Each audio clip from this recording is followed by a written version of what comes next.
బ్రెయిన్‌లో రక్తస్రావం అవ్వడం. ఈ విషయం గురించి మీకు తెలుసా? చాలామంది ఇలాంటి కేసెస్‌లో చనిపోవడమే జరుగుతుంది.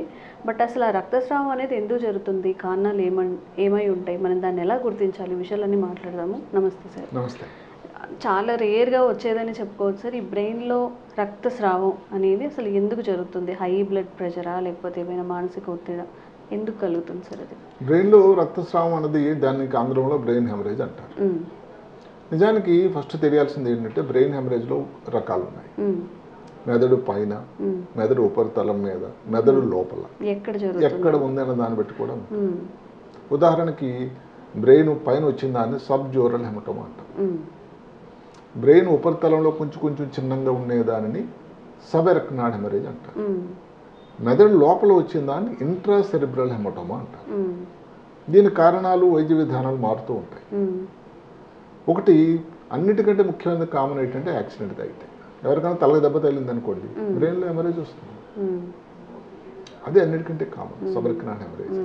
అదే కాకుండా మెదడులో దెబ్బ తగలడం వల్ల, గాయం అవ్వడం వల్ల కన్ఫ్యూషన్ అని చిన్న వస్తూ ఉంటుంది. దానికి వేరే పద్ధతి.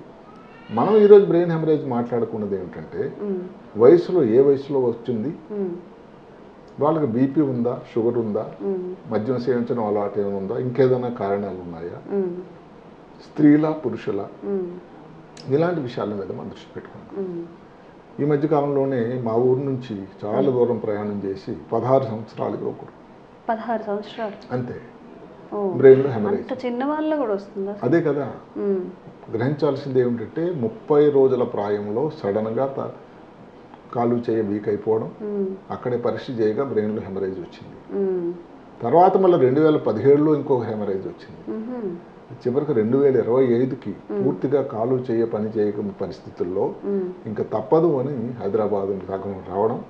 దానికి నేను పెద్ద శస్త్రచికిత్స చేసి దగ్గర 6 గంటల సమయం ఆపరేషన్ చేసి మెదడు లోపల ఉండే క్లాట్ని, దానిలో ఉండే చిన్న రక్తనాళాల సముదాయం తీయడం వల్ల ఈ రోజు నా చెయ్యి అయితే నార్మల్ అయింది. ఇంకా కాలు కొంచెం ఇంప్రూవ్ అవడానికి సమయం పడుతుంది. ఇది చిన్నపిల్లల్లో అందరూ అనుకుంటారు చిన్నపిల్లలు వస్తుందని. వస్తుందండి. చిన్నపిల్లలు వచ్చేది ఏమిటి? చిన్నపిల్లలనే కాకుండా యుక్త వయసు వరకు చిన్నపిల్లల నుంచి వచ్చేదాన్ని భారతదేశంలో కామన్గా ఏవిఎం అన్నదాన్ని రావచ్చు. అంటే ఆర్టేరియో వేనస్ మాల్ఫార్మేషన్. అది ఇది అంటే ఏమిటంటే ఇది మెదడులో 2 రకాల రక్తనాళాలు ఉంటాయి. మంచి రక్తం తీసుకెళ్లే రక్తనాళాలు అంటే ఆర్టరీస్, చెడు రక్తం తీసుకెళ్లే దానిని వెయిన్స్ అంటాం. అంటే తెలుగులో ధమనులు, సిరలు. ఇవి 2 సమాంతర రేఖలు. ఎక్కడ కలవకూడదు. ఏదన్నా కారణాంతరం వల్ల కానీ ఈ 2 ఎక్కడ కలిసాయనుకోండి అక్కడ వస్తుంది ప్రమాదం.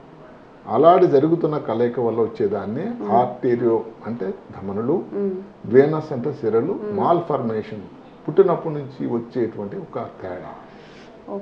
అది కానీ ఏ కారణం వల్ల కానీ పగిలిపోయేటట్టయితే మెదడు లోపల వచ్చే రక్తస్రావాన్ని ఇంట్రా సెరిబ్రల్ హెమటోమా అంటారు.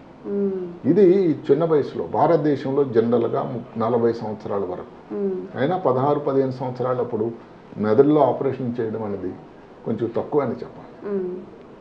మీరు 50 సంవత్సరాలు పైబడిన మెదడుకు వస్తే బ్రెయిన్లో సబ్ ఎరక్నాయిడ్ హెమరేజ్ అంటాం. అది చాలా ప్రమాదకరమైంది. అంటే అదేమిటండి? మెదడు పైన ఉపరితలం మీద రక్తం అవడం. మెదడులో పైన సృష్టికర్త అమర్చిన ఈ సిఎస్ఎఫ్ సెరిబ్రో స్పైనల్ ఫ్లూయిడ్తో ఉండే తిత్తులు సిస్టమ్స్ అని ఉంటాయి. అందులోపలికి వెళ్తుంది రక్తం. దానివల్ల రక్తనాళాలు సన్నంగా అయిపోతాయి, రక్తనాళాలకు ఇరిటేషన్ అవుతుంది. దీనికి కారణం ఎన్యూరిజం. ఎన్యూరిజం అంటే చిన్నప్పటి నుంచే మెదడులో రక్తనాళాలు ఒక భాగం చిన్నంగా వీక్ అయి కాలక్రమేణా పెద్దగై మన దేశంలో 50-60 ప్రాంతంలో కనబడుతూ ఉంటుంది. అది పగిలినట్టయితే వచ్చేదానని ఎన్యూరిజం. అది చాలా ప్రమాదకరం. ఇప్పుడు దానికి తేడా ఏమిటి? ఈ తలనొప్పి సడన్గా ఎన్యూరిజం వల్ల వచ్చేది. అందరూ గమనించండి, ఇలాంటి తలనొప్పి నాకు ఇంతకుముందు ఎప్పుడూ రాలేదు. వ్యక్తి కానీ పూర్తిగా స్పృహలో కానీ రికవర్ అయ్యి ఉండి చెప్పగలిగితే ఎందుకు వచ్చింది, ఏంటి చెప్పబోయా అని అంటే అలా చెప్తారు. అంటే ఇంగ్లీష్లో బోల్ట్ ఫ్రమ్ ద బ్లూ. అంటే ఇలాంటి తలనొప్పి నాకు ఎప్పుడు రాలేదండి అసలు. ఎందుకంటే తలనొప్పి చాలా సహజమైంది కదండి. అంటే తలనొప్పి వచ్చిన ప్రతిది కూడా మీకు బ్రెయిన్ హెమరేజ్ అని భయపెట్టే ప్రయత్నం కాదు. అంటే విపరీతం తలనొప్పి, దానితో పాటు మెడనొప్పి, వాంతులు, కంటి చూపు సరిగ్గా కనబడకపోవడం, కాలు చేయి పని చేయకపోవడం, ఫిట్స్ లాగా రావడం, మాటలో తేడా రావడం కానీ వచ్చినట్టయితే డెఫినెట్గా ఆ వయసును బట్టి హెమరేజ్ అని. ఏ హెమరేజ్ ఎక్కువ ప్రమాదకరం సార్? సబర్కనాడ్ హెమరేజ్ ఏదైతే ఎన్యూరిజం అంచంపు రక్తనాళాల్లో బొడిపిలాగా తయారైతే ఏదైతే ఉందో అది ప్రమాదకరం. ఇప్పుడు మీరు చేసిన సర్జరీ కూడా అది కాదు, అది ఏవిఎం. ఓకే. దానికి దీనికి వైద్య విధానం కూడా తేడా ఉంది. అసలు మామూలుగా పరీక్షా విధానాలు అయితే సిటీ స్కాను, తర్వాత ఎంఆర్ఐ, అవసరమైతే యాంజియోగ్రామ్ అని ఉంటుంది. సిటీ యాంజియోగ్రామ్ అని అంటే ఏదైతే రక్తనాళాలు మెదడులో రక్తనాళాల స్థితిగతులను చెప్పేటువంటి ఒక పరీక్ష, ఈ యాంజియోగ్రామ్ అంటాం. అది చేస్తే అది ఎన్యూరిజమా లేకపోతే ఏవిఎమ్మా అని తెలుస్తుంది. ఇందాక చెప్పుకున్న చిన్న వయసులో ఏవిఎంకి ఎక్కువ శాతం శస్త్రచికిత్స తప్ప ఇంక ఉపాయం లేదు. ఎన్యూరిజమ్స్కి ఈ రోజుల్లో ఒక ఆల్టర్నేటివ్ వైద్యం వచ్చింది కొన్ని సంవత్సరాలు. దాన్ని ఇంటర్వెన్షనల్ రేడియాలజీ అని కొంతమంది నిష్ణాంతులు రంగప్రవేశం చేశారు. అంటే ఏమిటి, ఆపరేషన్ అవసరం లేకుండా ఎక్కడైతే ఈ ఎన్యూరిజం ఉందో అక్కడికి ఒక క్యాథెటర్ ద్వారా వెళ్ళి అక్కడ ఒక కాయిల్ కానీ లేకపోతే ఒక బెలూన్ కానీ పెడితే ఆపరేషన్ లేకుండా చేయొచ్చు. కానీ ఏవిఎంస్ అన్నదానికి అలాంటి అవకాశం కొన్ని సందర్భాల్లో చేస్తారు తప్ప ఎక్కువ శాతం దానికి శస్త్రచికిత్స తప్ప ఇంక ఉపాయం లేదు. ఈ ఎన్యూరిజమ్స్ కూడా మేము ముందు 10-12 సంవత్సరాలు 15 సంవత్సరాల క్రితం అన్నిటికీ ఆపరేషన్ చేయాల్సి ఉంటుంది. చాలా ప్రమాదకరమైన ఆపరేషన్, కానీ ఆపరేషన్ తప్ప ఇంక ఉపాయం లేదు. అది మరి స్త్రీలలో కారణాలు కొన్ని వేరే ఉన్నాయి. వాళ్ళలో వచ్చేది ఏమిటంటే కార్టికల్ వీనస్ థ్రాంబోసిస్ అని. అంటే అది కూడా రక్తనాళాలు ఏదైతే చెడు రక్తనాళాలు మనం అనుకున్నామో ఏదన్నా వాళ్ళకి ఉన్న అలవాట్లను బట్టి, అన్నిటికంటే ముఖ్యంగా ఏంటంటే గర్భవతిగా ఉన్నప్పుడు, డెలివరీ టైంలో, డెలివరీ అయిపోయిన తర్వాత, లేదు కాంట్రాసెప్టివ్ పిల్స్ ఏదైతే మా గర్భిణీ రాకుండా ఉండేటువంటి మందులు, పీరియడ్స్ ఆపడానికి కొన్ని వాడే మందుల్లో కొంతమందికి ఈ ప్రాబ్లం రావడానికి ప్రాబ్లం వస్తుంది. అది దానిలో జరుగుతుంది ఏంటంటే ఈ చిన్న రక్తనాళాలు చెడు రక్తం తీసుకెళ్లే వెయిన్స్ అన్నది బ్లాక్ అవడం వల్ల మెదడు లోపల రక్తస్రావం జరిగి దాని వలన ఫిట్స్ లాగా రావడం, స్పృహ కోల్పోవడం, కాళ్ళు చేయి వీక్ అవడం జరుగుతూ ఉంటుంది. ఇలాంటి దానికి కూడా ఎక్కువ శాతం మందులే, దీనికి ఆపరేషన్ చేయాల్సింది కూడా లేదు. కొన్ని సందర్భాల్లో ప్రాణాన్ని సేవ్ చేయాలంటే ఆపరేషన్ చేయాలి. పేషెంట్ సీరియస్ అయిపోయారు అనుకోండి, స్పృహ కోల్పోయారు, అప్పుడు ఇంకా అంజదా శరణం నాస్తి ఆపరేషన్ తప్ప ఉపాయం లేదు. ఇంకొకటి మన దేశంలో ఇంకా కామన్గా కనబడుతుంది హైపర్ టెన్సివ్, అంటే బీపీ, బ్లడ్ ప్రెషర్ అనేది చాలా ఎక్కువైపోయింది. అలాంటి దాని వలన బీపీ మందులు వాడకపోయినా, వాడుతూ వదిలిపెట్టేసిన, సడన్గా ఏ కారణం వల్ల కానీ, ఏదో స్ట్రెస్ వల్ల కానీ బీపీ కానీ పెరగడం వల్ల బ్రెయిన్లో రక్తనాళాలు పగిలి వచ్చేదానిని ఇంట్రాసెర్బ్రల్ హెమటోమా, హైపర్ టెన్సివ్ అంటారు. అలాంటి దానికి జనరల్గా ఆపరేషన్ చేయి. ఎందుకంటే గమనించాల్సింది ఏమిటంటే, ఇది చాలామంది పేషెంట్లు చుట్టాలు అడుగుతూ ఉంటారు, బ్రెయిన్లో క్లాట్ ఉందండి ఆపరేషన్ చేయండి అని.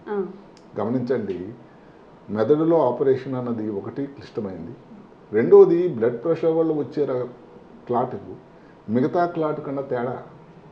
ఎందుకంటే శరీరంలో అన్ని భాగాల్లో అన్ని రక్తనాళాల్లో కూడా బ్లడ్ ప్రెషర్ తాలూకు ప్రభావం ఉంటుంది కదా.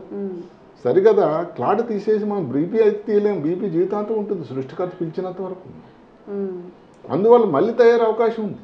సరిగదా ఈ బ్రెయిన్లో బీపీ పెరగడం వల్ల వచ్చే ఏదైతే స్రావం ఉందో మెదడు లోపల వస్తుంది.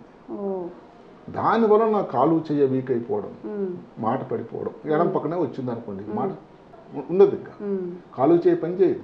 ఇప్పుడు ఆపరేషన్ చేసాం, ఆపరేషన్ తర్వాత అప్పటి వరకు సంతోషపడతారు, అమ్మ ఆపరేషన్ అయిందని. తర్వాత ప్రశ్న ఏమిటి, ఎప్పుడు మాట్లాడతాడు, ఎప్పుడు కాలు చేయి కలుస్తాడు. ఇది చాలా చాలా చాలా కష్టమైన విషయం. ఎందుకంటే ఆపరేషన్ చేసినా కూడా క్లాట్ తీయడం వరకు బాగానే జరిగింది, కానీ ఆ లోపల ఇందా చెప్పినట్టుగా డ్యామేజ్ అవడం వల్ల అంత మంచి ఫలితాలు ఉండవు. కొన్ని సమయాల్లో చిన్న మెదడులో వచ్చింది అనుకోండి రక్తస్రావం, బీపీ వల్లే, అలాంటప్పుడు ఆపరేషన్ చేస్తే చాలా మంచి ఫలితాలు ఉంటాయి. మొత్తం మీద బ్రెయిన్ హెమరేజ్ అనేది చాలా రకాలు ఉంది.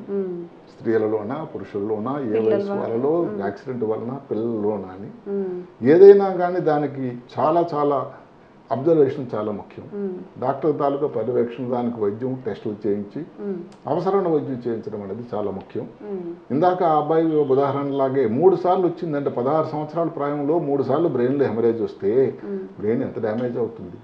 అందుకని అబ్బాయి స్కూల్లో పెర్ఫార్మెన్స్ కూడా యావరేజ్ ఉంది, వాళ్ళని మనం బ్లేమ్ చేయడానికి కూడా లేదు. అలాగని చిన్న వయసులో ఆపరేషన్ చేస్తే ఏంటంటే భయంతో ఆ తల్లిదండ్రులు అవసరమైన వైద్యం కూడా చేయించకుండా జరగడం జరిగింది.